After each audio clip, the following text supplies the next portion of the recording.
तर माझ्या मागे बघू शकता हा सर्व कॅफेटेरिया आहे. या ठिकाणी विविध ट्रायल लागलेले आहेत. या ठिकाणी बघू शकता हळदीचं क्रॉप आहे.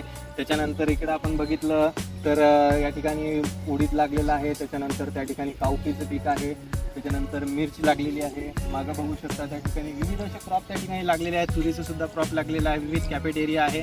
आणि माझ्या मागं बघू शकता तुम्ही इकडं जे आहे या ठिकाणी सुद्धा कावपी लागलेला आहे. कावपीचा हा प्लॉट आहे. त्याच्या मागून परत एकदा हळदीचा क्रॉप आहे. विविध विद्यार्थ्यांचे असे ट्रायल या ठिकाणी लागलेले असतात. त्याच्या तिकडनं तुम्हाला जे आहे सोयाबीनचा प्लॉट दिसेल. म्हणजेच की असे विविध प्लॉट जे आहेत ते दिले जातात. या ठिकाणी हा कॅफेटेरिया आहे पूर्ण.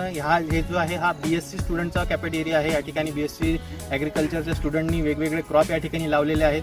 त्यामुळे ITM युनिव्हर्सिटीमध्ये अशा तुम्हाला वेगवेगळ्या फील्ड अवेलेबल होतील ज्या की तुमचं नॉलेज त्या ठिकाणी वाढवतील. तुम्हाला त्या ठिकाणी जाऊन तुम्ही त्या ठिकाणी प्रॅक्टिकल परफॉर्म करू शकता. सर्व ऑब्झर्वेशन घेऊ शकता. क्रॉपच्या सोईंगपासनं फील्ड प्रिपरेशनपासनं ते हार्वेस्टिंगपर्यंतचं सर्व नॉलेज तुम्हाला यावं यासाठी ही सर्व जे आहे ITM युनिव्हर्सिटी तुम्हाला इथे फॅसिलिटी अवेलेबल करून देते.